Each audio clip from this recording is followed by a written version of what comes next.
Olá, meus queridos irmãos, a graça e a paz de nosso Senhor e Salvador Jesus Cristo seja com todos. Hoje nós deveríamos estar no segundo dia do nosso retiro, do nosso evento do Prelno. No domingo, pela manhã, geralmente nós fazemos o encerramento com a celebração da ceia. E eu sempre trago uma palavra, sou eu que tenho a responsabilidade e a incumbência de fazer o fechamento do Prelno, esse grande evento que tem marcado tanto a vida do nosso povo, a vida da nossa juventude. E o texto que tinha sido escolhido para se trabalhar esse ano é o de Lucas capítulo 12, eu gostaria de ler do versículo 22 ao 25, e a equipe organizadora do Prelno escolheu o tema A Vida Vale Mais. E eu gostaria de tentar fazer uma reflexão rápida sobre esse assunto para disponibilizar para todo o povo de Deus que frequenta, que participa do Prelno Jovem todos os anos. Em Lucas capítulo 22, capítulo 12, versículo 22 em diante, Jesus fala o seguinte, a Bíblia diz o seguinte: a seguir dirigiu-se Jesus a seus discípulos, dizendo: por isso eu vos advirto, não andeis ansiosos pela vossa vida, quanto ao que haveis de comer, nem pelo vosso corpo, quanto ao que haveis de vestir. Porque a vida é mais do que o alimento, e o corpo mais do que as vestes. Observai os corvos, os quais não semeiam, nem ceifam, nem têm despensa, nem celeiros.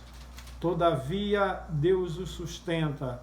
Quanto mais valeis do que as aves.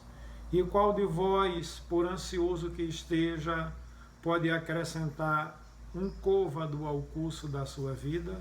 Se, portanto, nada podeis fazer quanto às coisas mínimas, porque andais ansiosos pelas outras?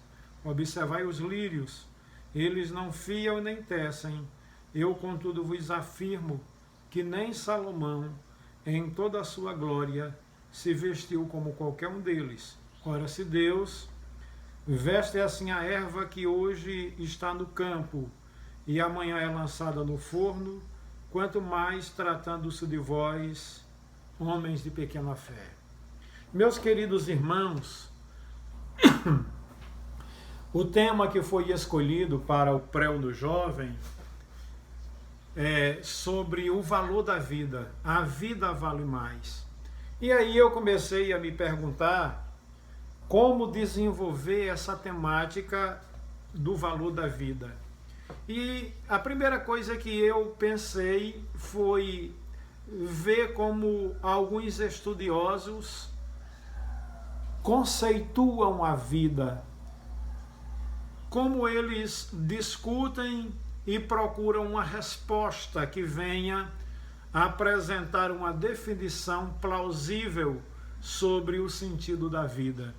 E aí eu vi, por exemplo, para a ciência, a vida é um estado de energia que traz animação para a matéria física durante um período entre o nascimento e entre a morte da pessoa.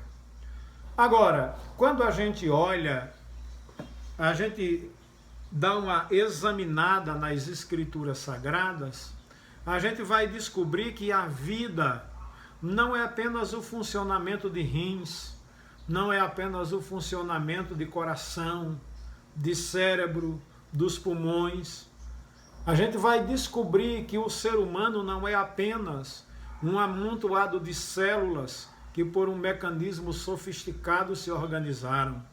O valor da vida humana, meus queridos irmãos, não se limita à solução de uma forma intricada. Se a vida se resumisse a apenas breves momentos de prazer, se a vida se resumisse a apenas breves momentos de satisfação, se realmente não passasse disso, então poderíamos dizer comamos e bebamos, porque amanhã morreremos mesmo. Então vamos curtir a vida adoidado e vamos viver realmente dando vazão a todos os sentimentos e inclinações que a carne nos impulsiona a fazer. Mas, meus queridos irmãos, a vida é muito mais do que isso. A vida, ela tem uma origem, ela vem de uma causa não causada que causou todas as coisas. E baseado nesta verdade bíblica, eu gostaria de considerar ou de apresentar algumas lições ou algumas verdades sobre o valor da vida. A primeira verdade que eu gostaria de apresentar é que a nossa vida é um presente de grande valor. Sob a ótica da criação, é fácil entender isso claramente, porque Deus, de acordo com as Escrituras, doou parte de sua essência vital. A minha origem é divina. Eu saí do próprio Deus, eu fui originado do próprio Deus. Quando a Bíblia diz que Deus soprou o fôlego da vida e nos presenteou com a existência, aí eu vou compreender que essa vida se reveste de sacralidade, que essa vida assume a imagem de quem a gerou. É assim que o livro de Gênesis fala. Está escrito ali em Gênesis capítulo 1, versículos 26 e capítulo 2 e versículo 7. Também disse Deus, façamos o homem à nossa imagem e conforme a nossa semelhança, e exerça ele domínio sobre todas as coisas. E a Bíblia diz, então formou o Senhor Deus ao homem do pó da terra, e lhe soprou nas narinas o fôlego de vida, e o homem passou a ser alma vivente. Olha, irmãos, que coisa extraordinária. Quando a gente olha sob o ponto de vista bíblico, a gente começa a ver como a vida tem valor. Por isso que Jesus, nesse texto que a gente leu, ele disse que a gente não deve andar ansioso de coisa alguma, preocupado com aquilo que comeremos, com aquilo que beberemos, com aquilo que nos vestiremos. Jesus vai dizer que a vida tem muito mais valor do que todas essas coisas, meus queridos irmãos. Agora, eu penso que nós perdemos o senso de valor da vida, porque se perdeu no tempo o próprio conceito de sua sacralidade. Veja bem, irmão, se a vida é presente de Deus, se a vida traz consigo o sopro divino, isso significa que ela deve ser preservada, que ela deve ser protegida, que ela deve ser amada e que ela deve ser vivida com amor. Não deve existir, por exemplo, em nós essa disparidade ou essa separação entre profano e sagrado, porque a minha vida toda é um sacramento, é uma sacralidade. Tudo que há em mim deve bem dizer o nome do Senhor. Tudo que eu faço deve ser parte da minha espiritualidade, da minha adoração, do meu serviço a Deus. Se eu dirijo o meu carro, deve ser para a glória de Deus. Se eu converso com os irmãos e com as pessoas, é para a glória de Deus. Se eu trabalho e desenvolvo as minhas potencialidades, é para a glória de Deus. Se eu estou em família, deve ser para a glória de Deus. Se eu estou sentado à mesa para as refeições, tudo isso é um culto a Deus. Dar atenção aos meus filhos é cultuar a Deus. Celebrar a vida em todas as suas áreas e em todas as suas nuances deve ser com aquele sentimento de que eu estou fazendo tudo como uma forma de culto. Na verdade, eu estou fazendo daquilo um culto, um momento de celebração e de adoração ao autor da minha existência. E mais ainda, então, a segunda coisa que eu gostaria de falar é que a nossa vida não é fruto do acaso. O famoso cientista Albert Einstein declarou que Deus não joga dados.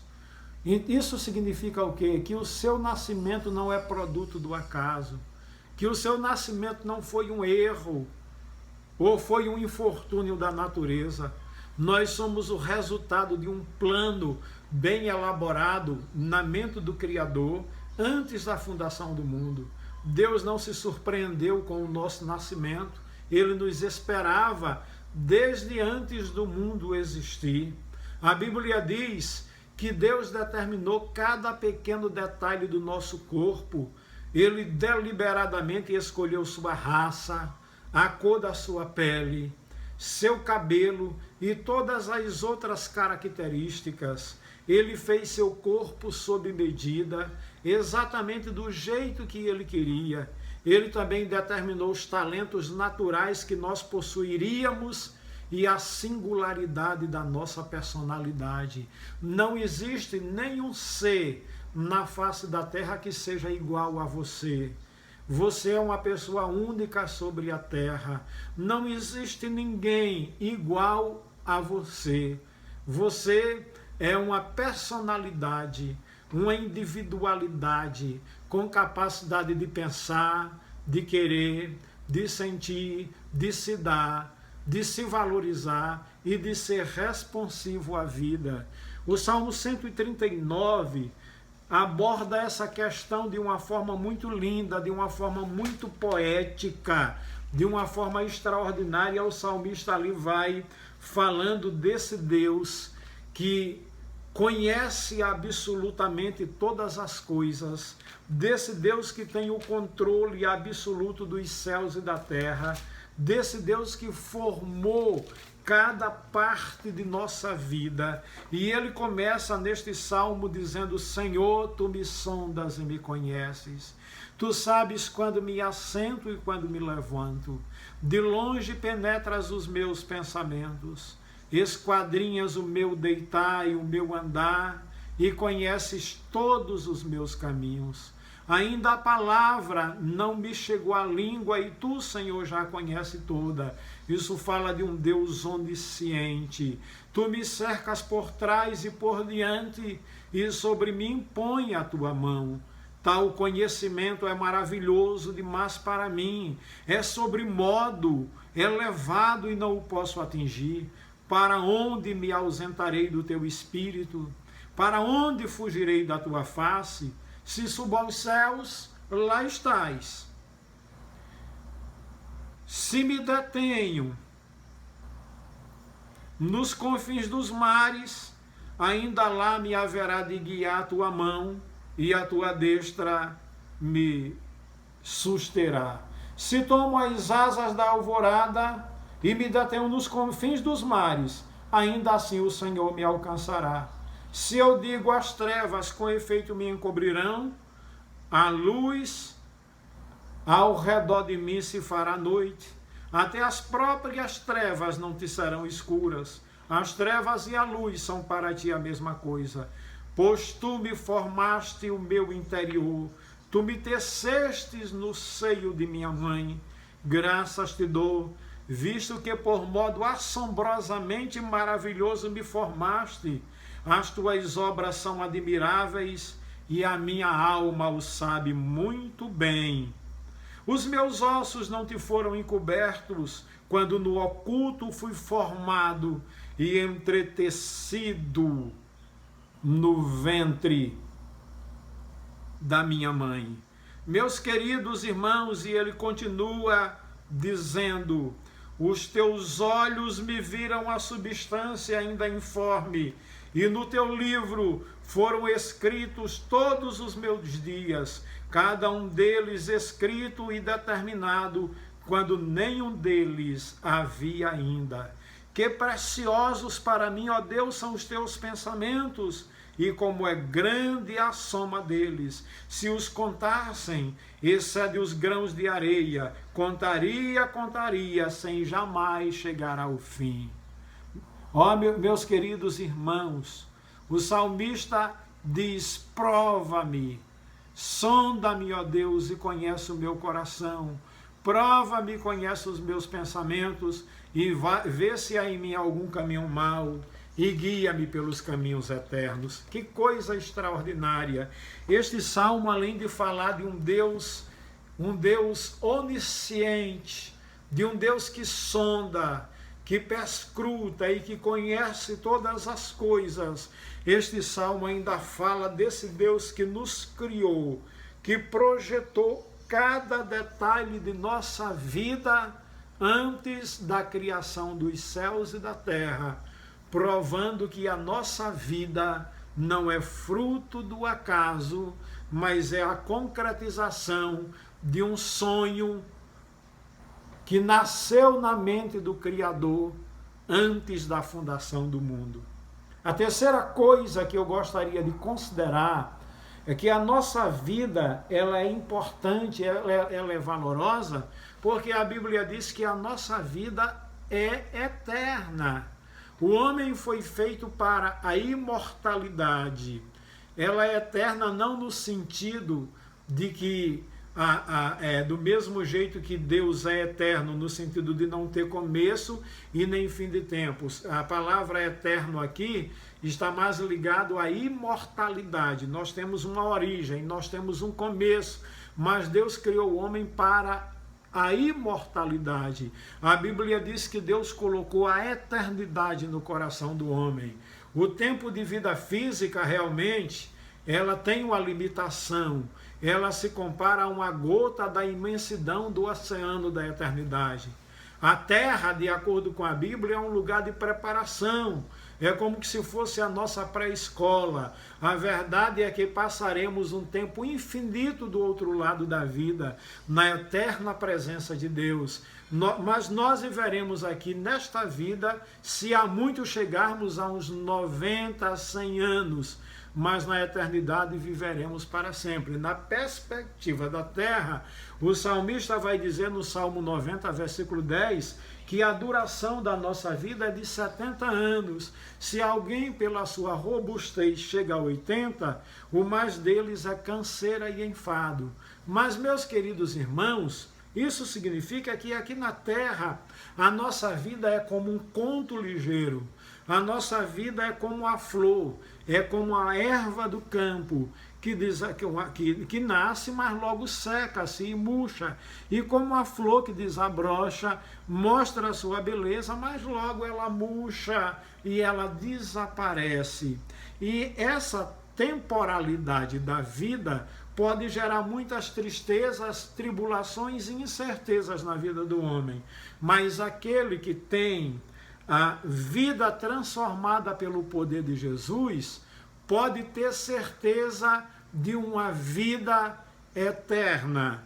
Com Cristo podemos ter uma vida de certezas. Nós temos a certeza da nossa salvação, temos a certeza de uma vida abundante, temos a certeza da vida eterna, temos certeza da sua presença em nossa história, e isso nos dá a certeza de que por mais que tenhamos problemas, não estamos sós. Eu gostaria de terminar essa reflexão. A nossa reflexão não pode ser muito longa, e eu gostaria de concluir dizendo que a Bíblia fala no livro de Lucas, conta a história de um homem rico que, mesmo tendo colheitas fartas, mesmo tendo abundância, ele achava que seus celeiros ainda eram pequenos demais, de modo que resolveu construir celeiros muito maiores para si. E ele fez isso pensando que isto lhe traria garantia, lhe traria mais segurança para o futuro. E a Bíblia diz que após tamanho trabalho para ampliar suas posses, ele diz: direi à minha alma, tens em depósito muitos bens para muitos anos. Descansa, come, bebe e regala-te. Está em Lucas capítulo 12, versículo 19. E aí a Bíblia diz que o próprio Jesus se aproximou dele e disse: louco, hoje pedirão a tua alma, e o que tu tens preparado, para quem será? Às vezes a gente se preocupa em acumular tantos bens aqui na terra, meus irmãos. A gente se preocupa em angariar tantas riquezas, e depois a gente morre e a gente não leva nada.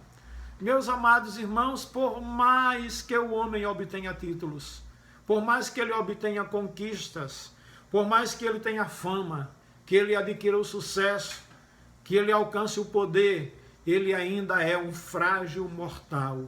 Sua alma é seu bem maior e não as suas conquistas humanas.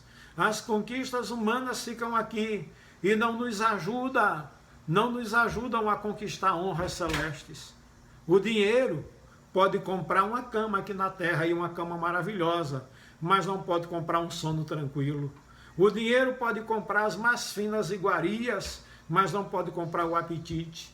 O dinheiro pode comprar uma casa maravilhosa, mas jamais comprará um verdadeiro lar. O dinheiro pode comprar as mais finas roupas, mas não compra a elegância. O dinheiro pode comprar uma noite de prazer, mas não um grande amor. O dinheiro pode comprar o remédio, mas não a saúde. Onde está realmente o verdadeiro valor da vida?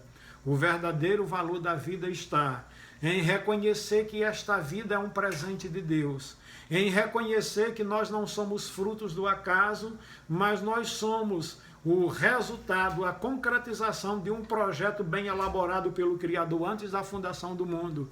O valor da vida está em reconhecer que mesmo que o nosso corpo desça à tumba fria, mesmo que um dia tenhamos que deixar esse tabernáculo, essa casa que é o nosso corpo material, contudo, nós passaremos desse plano de vida material para um plano de vida espiritual e estaremos eternamente com o Senhor.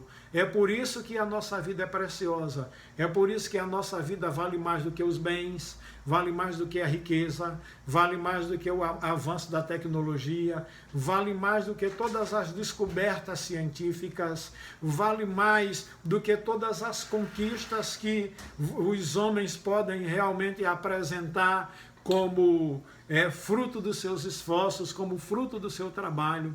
O que aproveita, na verdade, é o homem temer a Deus, guardar a sua palavra, isso lhe dá garantia de eternidade.